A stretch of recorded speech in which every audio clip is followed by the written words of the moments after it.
সবাইকে স্বাগত জানাচ্ছি আজকের রসায়ন ক্লাসে। আমি মিল্টন মহাজন, প্রভাষক, বাংলাদেশ নৌবাহিনী স্কুল অ্যান্ড কলেজ, কাপ্তাই। আশা করি সবাই ভালো আছো। তোমরা ক্লাসগুলো মনোযোগ সহকারে করছো, আজকের ক্লাসটিও মনোযোগ সহকারে করবে। আজ আমরা সপ্তম অধ্যায় রাসায়নিক বিক্রিয়ার তৃতীয় ক্লাসটি করব। সপ্তম অধ্যায় রাসায়নিক বিক্রিয়ার তৃতীয় ক্লাসটি করব। ইতিপূর্বে আমরা দুইটি ক্লাস করেছি রাসায়নিক বিক্রিয়ার উপর। আজ আমরা রাসায়নিক বিক্রিয়ার জারণ সংখ্যা নির্ণয় করা শিখব, কিভাবে জারণ সংখ্যা নির্ণয় করতে হয়। জারণ বিজারণ বিক্রিয়ার জন্য খুবই গুরুত্বপূর্ণ একটি টার্ম হলো জারণ সংখ্যা নির্ণয় করা। জারণ সংখ্যা নির্ণয় করতে যদি না পারি তাহলে আমরা জারণ বিজারণ বিক্রিয়া করতে পারবো না।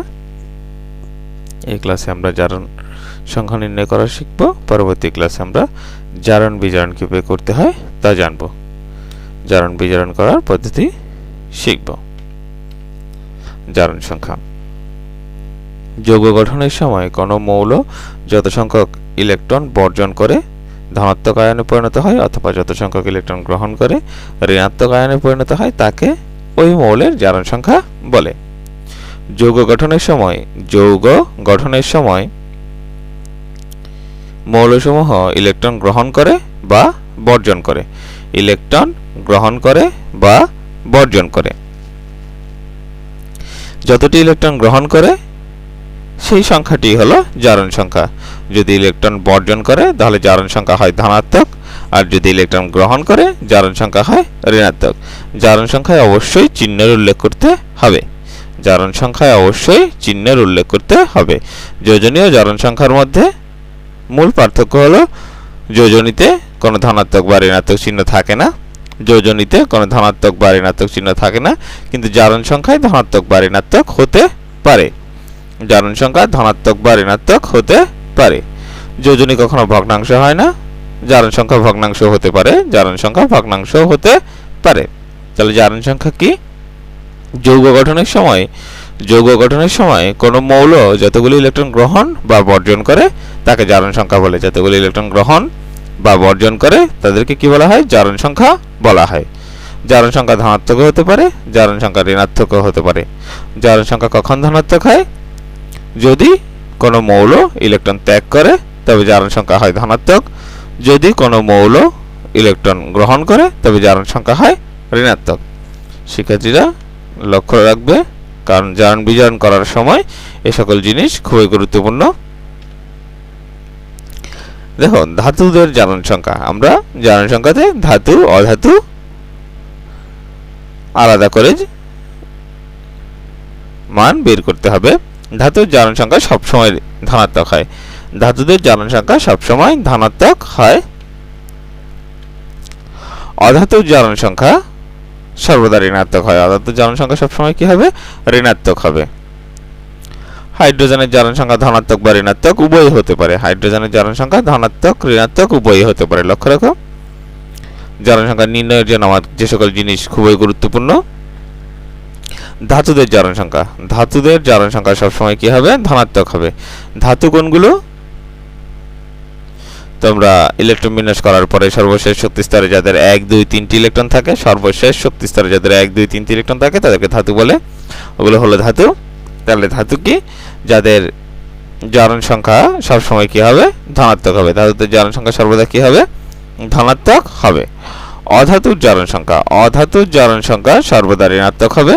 অধাতুর জারণ সংখ্যা সর্বদা ঋণাত্মক হবে। ধাতুর জারণ সংখ্যা সর্বদা ধনাত্মক হবে। অধাতু ধাতু কোনগুলো? ইলেকট্রন বিন্যাস করার পরে যদি সর্বশেষ শক্তি স্তরে 5, 6, 7টি ইলেকট্রন থাকে সেগুলো হলো অধাতু। অধাতুর জারণ সংখ্যা সর্বদা ঋণাত্মক হবে। হাইড্রোজেনের জারণ সংখ্যা ধনাত্মক হতে পারে। হাইড্রোজেনের জারণ সংখ্যা ধনাত্মক হতে পারে। হাইড্রোজেনের জারণ সংখ্যা ঋণাত্মক হতে পারে। হাইড্রোজেনের জারণ সংখ্যা ধনাত্মক হতে পারে। হাইড্রোজেনের জারণ সংখ্যা ঋণাত্মক হতে পারে। ধাতুর জারণ সংখ্যা সর্বদা ধনাত্মক। অধাতুর জারণ সংখ্যা সর্বদা ঋণাত্মক। হাইড্রোজেনের জারণ সংখ্যা ধনাত্মক ও ঋণাত্মক উভয়ই হতে পারে।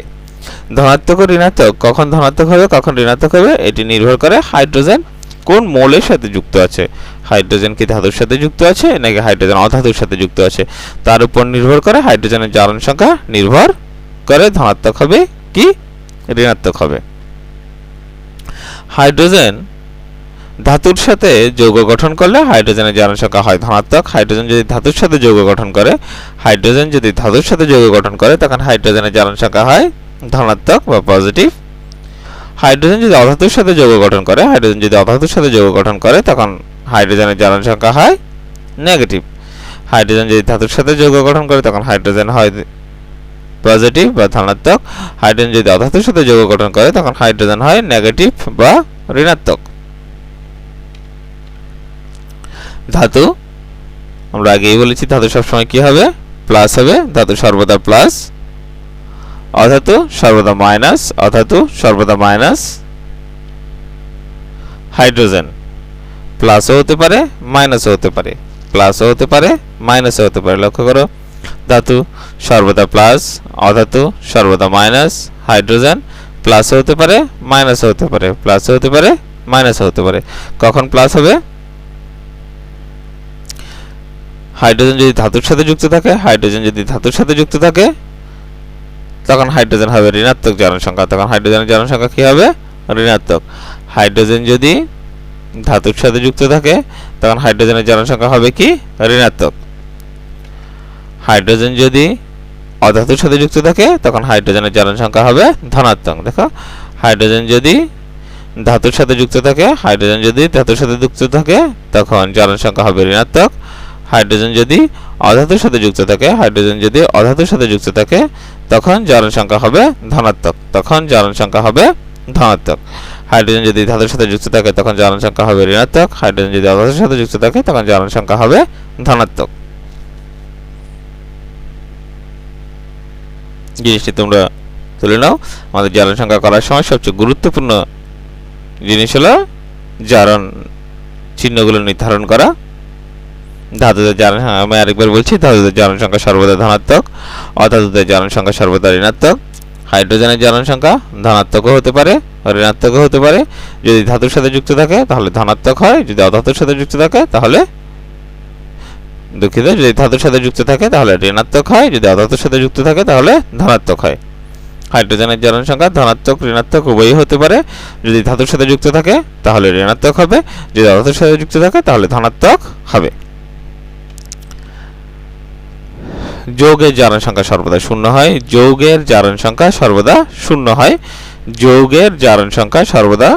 হয়। যেমন সোডিয়াম, তোমাকে যদি বলে সোডিয়াম ক্লোরাইডের জারণ সংখ্যা কত, তাহলে সোডিয়াম ক্লোরাইডের জারণ সংখ্যা হলো 0। সোডিয়াম ক্লোরাইডের জারণ সংখ্যা কত? সোডিয়াম ক্লোরাইডের জারণ সংখ্যা 0। মৌলের জারণ সংখ্যা সর্বদা শূন্য হয়। যেমন ক্লোরিনের জারণ সংখ্যা 0। যৌগের জারণ সংখ্যা 0, মৌলের জারণ সংখ্যা 0। তাহলে জারণ সংখ্যা নির্ণয় করব কার, বা জারণ সংখ্যা থাকে কার? যৌগের মধ্যে মৌলের জারণ সংখ্যা থাকে। যেমন তোমাকে যদি বলতো সোডিয়াম ক্লোরাইডে সোডিয়ামের জারণ সংখ্যা কত, তখন তা নির্ণয় করা যাবে। সোডিয়াম ক্লোরাইডে ক্লোরিনের জারণ সংখ্যা কত, অর্থাৎ কোন যৌগে কোন একটি মৌলের জারণ সংখ্যা নির্ণয় করা যাবে, কিন্তু সম্পূর্ণ যৌগের জারণ সংখ্যা 0 হয় বা মৌলের জারণ সংখ্যা 0 হয়। যৌগ গঠন ছাড়া যদি শুধু মৌল থাকে তাহলে জারণ সংখ্যা 0 হবে, পুরো যৌগের জারণ সংখ্যা 0 হবে। যৌগের মধ্যে মৌলের জারণ সংখ্যা নির্ণয় করা যাবে। এখন আমরা কিছু জারণ সংখ্যা নির্ণয় করব। পানির জারণ সংখ্যা নির্ণয় করো। দেখো, এখানে বলা হয়েছে হাইড্রোজেনের জারণ সংখ্যা নির্ণয় করো। পানিতে যে মৌলটির নিচে আন্ডারলাইন করা থাকবে, ভাববে তার জারণ সংখ্যা নির্ণয় করতে হবে। এখানে আন্ডারলাইনও করা থাকতে পারে বা সংখ্যাটি বোল্ড করাও থাকতে পারে। তোমরা প্রশ্নে যখন আসবে ভালো মতো লক্ষ্য করবে। সংখ্যাটি যার জারণ সংখ্যা নির্ণয় করতে হবে সেই মানটি হয় আন্ডারলাইন করা থাকবে, না হলে বোল্ড করা থাকবে। এখানে অক্সিজেনের জারণ সংখ্যা নির্ণয় করতে হবে। দেখো, আমাদের প্রথমে এখানে হাইড্রোজেন যুক্ত, তাহলে হাইড্রোজেনের জারণ সংখ্যা আমরা ধনাত্মকও জানি, হাইড্রোজেনের জারণ সংখ্যা আমরা ঋণাত্মকও জানি। এই ক্ষেত্রে হাইড্রোজেনের জারণ সংখ্যা কি হবে, ধনাত্মক হবে না ঋণাত্মক হবে? হাইড্রোজেন এখানে কার সাথে যুক্ত? অক্সিজেনের সাথে যুক্ত। হাইড্রোজেন কার সাথে যুক্ত? অক্সিজেনের সাথে যুক্ত। অক্সিজেন একটি অধাতু। আমরা কিভাবে বুঝলাম অক্সিজেন অধাতু?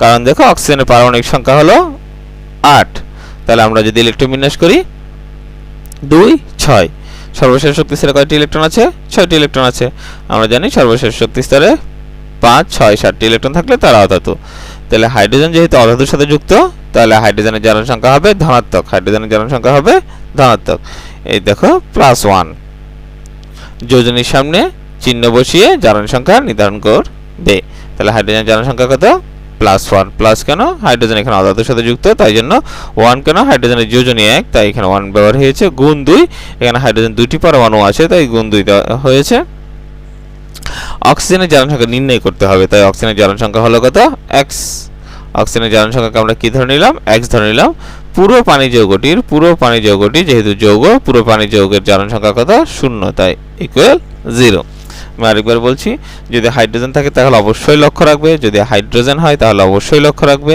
এটি ধাতুর সাথে যুক্ত আছে নাকি অধাতুর সাথে যুক্ত আছে যদি হাইড্রোজেন হয় তাহলে অবশ্যই লক্ষ্য করবে হাইড্রোজেনটি ধাতুর সাথে যুক্ত না অধাতুর সাথে যুক্ত এই ক্ষেত্রে হাইড্রোজেন অধাতুর সাথে যুক্ত থাকায় আমরা হাইড্রোজেনকে কি ধরলাম ধনাত্মক ধরেছি তাহলে হাইড্রোজেন এখানে কয়টি পরমাণু আছে দুইটি পরমাণু আছে তাই গুণ 2 যার জারণ সংখ্যা নির্ণয় করতে হবে তাকে একটা অজ্ঞাত রাশি আমরা এখানে x দ্বারা প্রকাশ করেছি পুরো যৌগের জারণ সংখ্যা 0 তাহলে আমরা এখানে কি পেলাম +2 0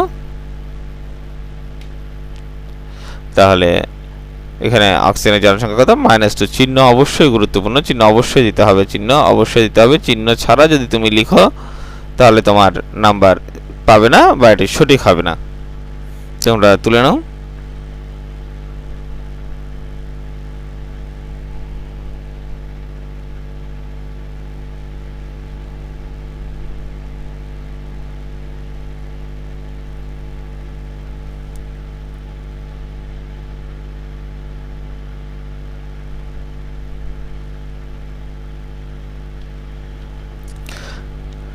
দেখো ম্যাগনেসিয়াম হাইড্রাইডে ম্যাগনেসিয়ামের জারণ সংখ্যা নির্ণয়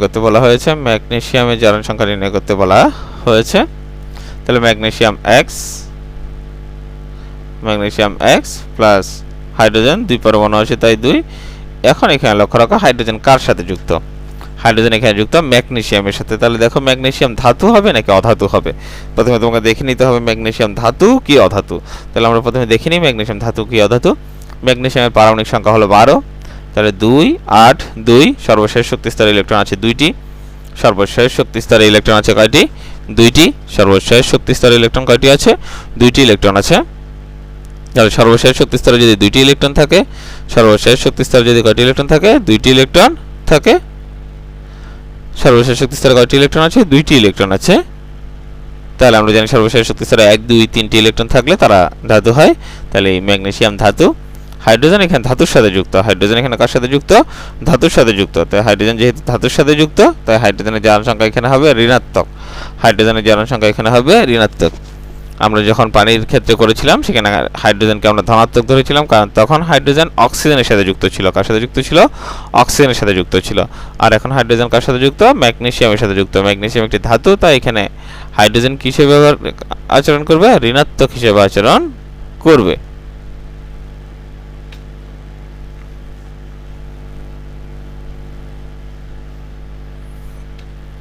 তাহলে এখানে ম্যাগনেসিয়ামের জারণ সংখ্যা কত পাওয়া গেল ম্যাগনেসিয়ামের জারণ সংখ্যা আসলো +2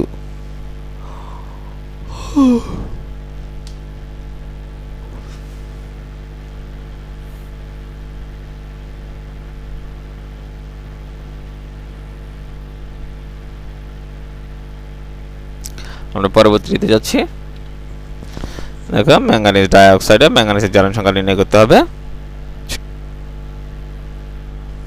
যেহেতু ম্যাঙ্গানিজের জারণ সংখ্যা নির্ণয় করতে হবে ম্যাঙ্গানিজের জারণ সংখ্যা এখানে x ধরা হয়েছে ম্যাঙ্গানিজের জারণ সংখ্যা কি ধরা হয়েছে x ধরা হয়েছে ম্যাঙ্গানিজের জারণ সংখ্যা x ধরা হয়েছে অক্সিজেনের জারণ সংখ্যা অক্সিজেন অধাতু জারণ সংখ্যা ঋণাত্মক হয় তাই এখানে -2 অক্সিজেন যোজনী 2 অক্সিজেন ঋণাত্মক তাই মাইনাস অক্সিজেন অধাতু তাই এখানে ঋণাত্মক চিহ্ন ব্যবহার করা হয়েছে অক্সিজেন অধাতু তাই এখানে ঋণাত্মক চিহ্ন ব্যবহার করা হয়েছে অক্সিজেনের যোজনী 2 তাই জারণ সংখ্যা হলো -2 গুণ 2 কারণ এখানে অক্সিজেন কয়টি পরমাণু আছে 2টি পরমাণু অক্সিজেনে কয়টি পরমাণু আছে এখানে অক্সিজেনে 2টি পরমাণু আছে তাই এখানে গুণ 2 ইকুয়াল 0 কারণ পুরো যৌগের জারণ সংখ্যা 0 হয়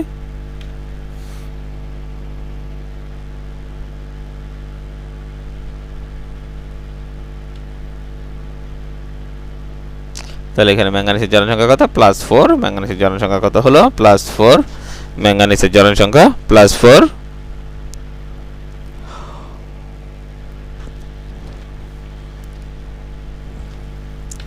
আমরা পরবর্তীটি করছি পটাশিয়াম ডাইক্রোমেটে ক্রোমিয়ামের জারণ সংখ্যা নির্ণয় করতে বলা হয়েছে পটাশিয়াম ডাইক্রোমেটে ক্রোমিয়ামের জারণ সংখ্যা নির্ণয় করতে বলা হয়েছে লক্ষ্য করো পটাশিয়াম হলো ধাতু পটাশিয়ামের যোজনী 1 তাই +1 * 2 পটাশিয়াম যেহেতু দুটি পরমাণু আছে * 2 আমাকে ক্রোমিয়ামের জারণ সংখ্যা নির্ণয় করতে হবে আমরা ক্রোমিয়াম ধরে নিলাম x ক্রোমিয়াম কয়টি পরমাণু আছে গুণ 2 দুটি পরমাণু আছে তাই গুণ 2 প্লাস অক্সিজেন হলো অধাতু তাই মাইনাস অক্সিজেনের যোজনী 2 তাই -2 অক্সিজেন এখানে কয়টি পরমাণু আছে অক্সিজেন আছে 7টি পরমাণু তাই এখানে কত 7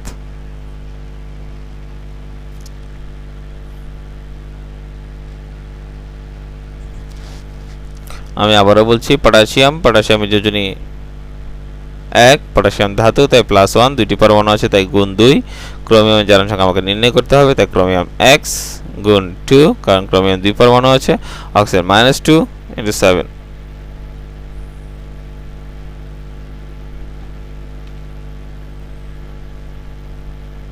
2 এর সাথে প্লাস হলে 2 প্লাস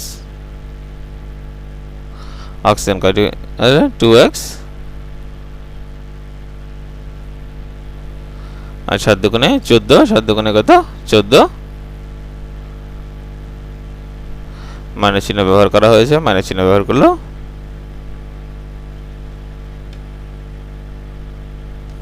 +2 থেকে -14 গেলে -12 এখানে তোমরা একটি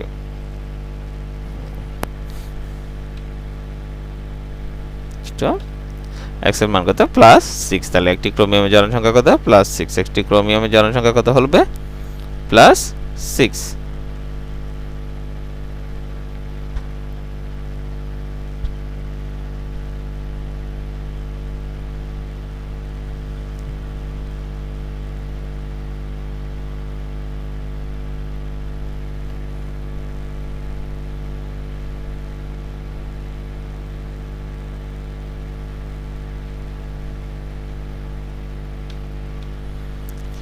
কপার সালফেটে কপারের জারণ সংখ্যা নির্ণয় কপারের জারণ সংখ্যা নির্ণয়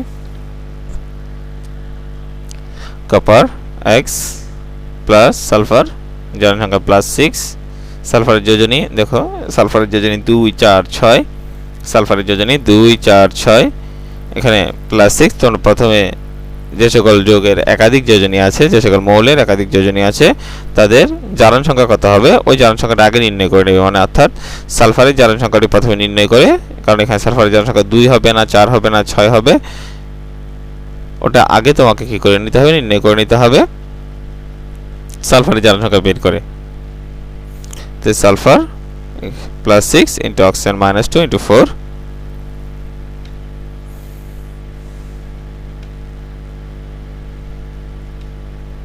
তাহলে আমরা কি পেলাম কপারের যোজনী এই জারণ সংখ্যা +2 কপারের জারণ সংখ্যা কত +2 লক্ষ্য করো ধাতুদের জারণ সংখ্যা হলে তা অবশ্যই ধনাত্মক হিসেবে মান বের হবে অধাতুর জারণ সংখ্যা নির্ণয় করলে তা ঋণাত্মক হিসেবে আসবে যদি তোমাদের চিহ্নগত কোনো ভুল হয় ভাবে তোমাদের কোথাও ভুল হয়েছে তোমরা আবার সংশোধন করে নেবে সালফিউরিক অ্যাসিডে সালফার লক্ষ্য করো যখনই হাইড্রোজেন আসবে প্রথমে দেখে নেবে হাইড্রোজেনটি কার সাথে যুক্ত এখানে হাইড্রোজেন যুক্ত কার সাথে সালফারের সাথে হাইড্রোজেন যুক্ত কার সাথে সালফারের সাথে সালফার একটি অধাতু তাহলে অধাতুর সাথে যদি হাইড্রোজেন যুক্ত থাকে হাইড্রোজেন ধনাত্মক হিসেবে আচরণ করবে ধনাত্মক হিসেবে আচরণ করবে হাইড্রোজেন দুটি পরমাণু আছে তাই গুণ 2 সালফারের জারণ সংখ্যা নির্ণয় করতে হবে সালফার x অক্সিজেন -2 * 4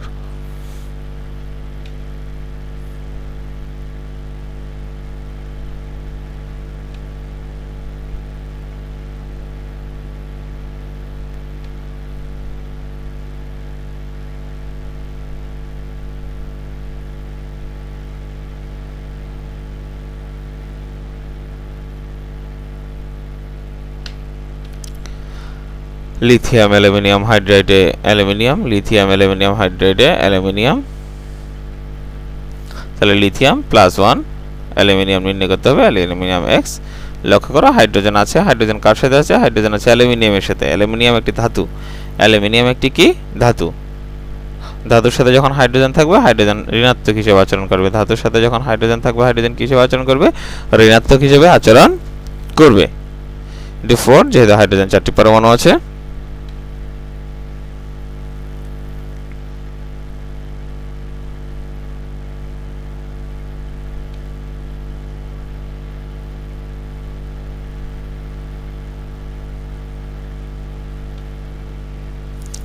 অ্যালুমিনিয়াম জারণ সংখ্যা +3। আবার লক্ষ্য করো লিথিয়াম +1 জারণ সংখ্যা, লিথিয়াম ধাতু, অ্যালুমিনিয়াম নির্ণয় করতে হবে। হাইড্রোজেন, হাইড্রোজেন কার সাথে যুক্ত? অ্যালুমিনিয়ামের সাথে যুক্ত। অ্যালুমিনিয়াম ঋণাত্মক, হাইড্রোজেন ঋণাত্মক, ঋণাত্মক যেহেতু ধাতুর সাথে যুক্ত তাহলে ঋণাত্মক।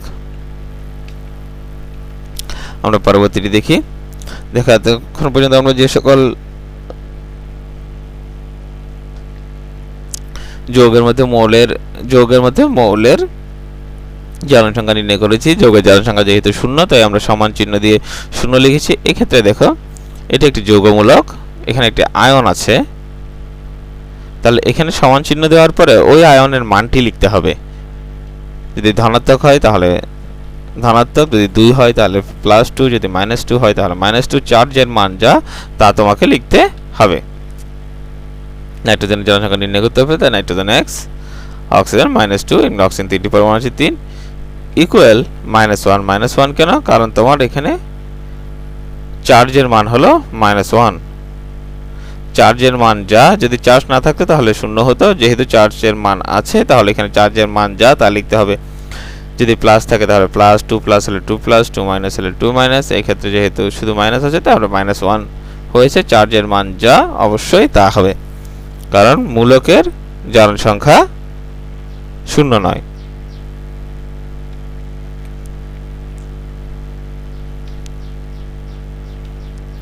তাহলে X এর জারণ সংখ্যা কত? তো নাইট্রোজেনের জারণ সংখ্যা কত? +5। আমরা সকল জারণ সংখ্যার নিয়মগুলো আলোচনা করার চেষ্টা করেছি। তোমরা এই আলোকে বাড়ির কাজগুলো করবে। আমি নিচে আন্ডারলাইন করে দিয়েছি, ওই সকল মৌলের জারণ সংখ্যা নির্ণয় করে আমাকে ইনবক্স করবে। তোমরা প্রথমে আমি যেগুলো উদাহরণ হিসেবে করেছি প্রত্যেকটি জারণ সংখ্যা প্রথমে নির্ণয় করবে। ওই জারণ সংখ্যাগুলো নির্ণয় করার পরে তোমরা বাড়ির কাজগুলো করবে। আশা করি সবগুলো বাড়ির কাজ তোমরা করতে পারবে। যদি কোনোটি করতে তোমাদের সমস্যা হয় আমাকে ইনবক্স করে জানাবে। নিয়মিত পড়াশোনা করো, বাসায় থাকো, সুস্থ থাকো। সবাইকে আজকের ক্লাসটি করার জন্য ধন্যবাদ।